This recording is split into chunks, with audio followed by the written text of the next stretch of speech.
तो हमारे जो दोनों पहले वाले चार्ट थे, पी चार्ट और एनपी चार्ट, इसमें हम डिफेक्टिव प्रोडक्ट्स को काउंट कर रहे थे। यानी पूरी की पूरी प्रोडक्ट डिफेक्टिव है, उसको उठा के हमने रिजेक्ट कर दिया, या वो रीवर्क में चली गई या डिस्कार्ड हो गई। जो अगले दो चार्ट्स हम देखेंगे वो defects within a product के चार्ट्स हैं। तो इनमें पहला चार्ट जो है वो सी चार्ट है और दूसरा यू चार्ट है। नॉर्मली ये वाले चार्ट्स जो होते हैं ये कॉम्प्लेक्स प्रोडक्ट्स में इस्तेमाल होते हैं, जहाँ पे एक छोटा मोटा डिफेक्ट या सिंगल डिफेक्ट जो है वो पूरी की पूरी प्रोडक्ट को डिफेक्टिव नहीं बनाता। जैसा हमने दो तीन एग्जांपल्स पहले भी डिस्कस की, यहाँ लिखा हुआ है कि अ, आप 1 स्क्वायर मीटर की प्लास्टिक शीट प्रोड्यूस कर रहे हैं, उसको आप डिफेक्टिव डिक्लेयर नहीं करेंगे अगर उसमें छोटे मोटे एक दो स्मॉल बबल्स आ गए। लेकिन हो सकता है कि आप खुद एक प्रीसेट लिमिट लगा लें या एक स्टैंडर्ड या स्पेसिफिकेशन बना लें कि 10 छोटे बबल आए या 5 बड़े बबल आए या कोई कम्बिनेशन बना लें। तो उस पर आप कहेंगे कि ये प्रोडक्ट अब डिफेक्टिव है या अनयूजेबल है, इसको मैं आगे प्रोसेस में नहीं लेके जाऊंगा। तो वो या रिजेक्ट हो जाएगी या डिस्कार्ड हो जाएगी या रीवर्क में चली जाएगी।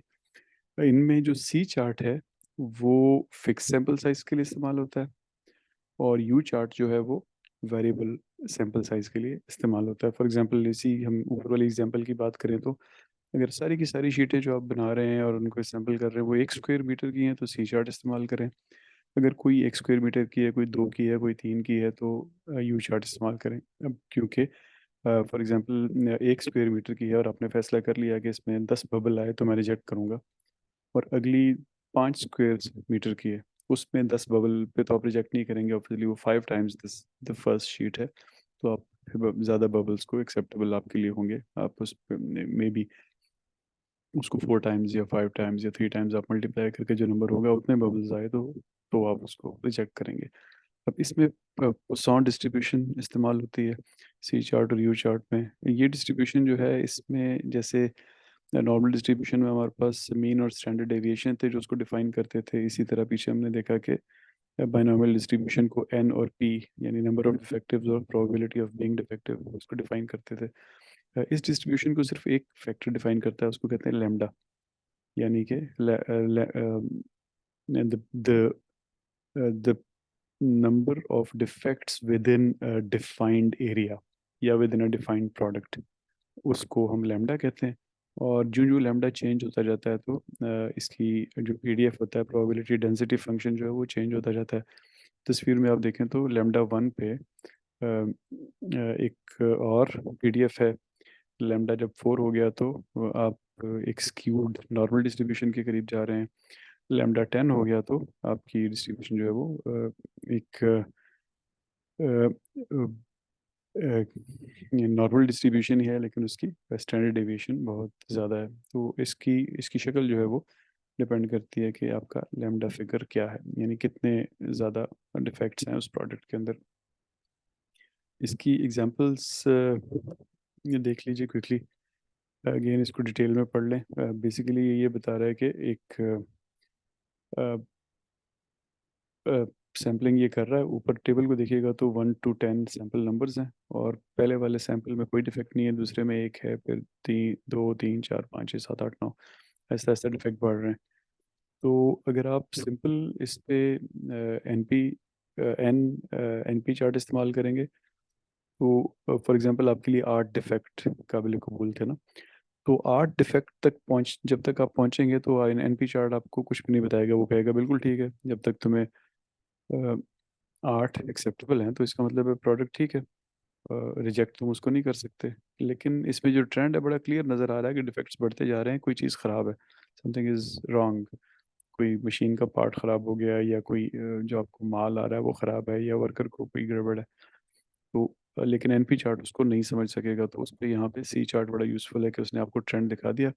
कोई चीज़ अभी आउट ऑफ कंट्रोल भी नहीं है, लेकिन जो हमारा दूसरा रोल था कि एक डायरेक्शन में जब आपने 6 7 8 जो भी आपने स्टैंडर्ड रखा, इतने डॉट्स एक डायरेक्शन में जा रहे हो तो हम उसको डिफेक्टिव करार देते थे, आउट ऑफ कंट्रोल करार देते थे। तो ये आपको क्विकली बता देगा।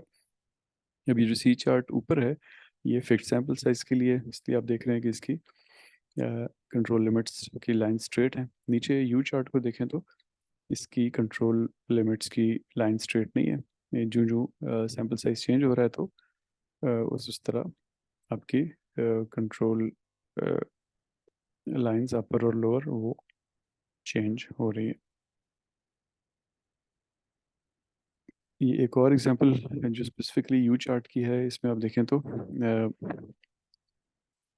इसमें अगेन इसको आप डिटेल में पढ़ लीजिएगा। नीचे आप टेबल देखें तो ये आपको बता रहा है पहले सैंपल में 27 डिफेक्ट्स हैं, और आपने जो फीट्स ऑफ शीट प्रोड्यूस किए पॉलिएस्टर फिल्म इसमें बन रही है बेसिकली, वो तकरीबन 9,250 फीट प्रोड्यूस हुए।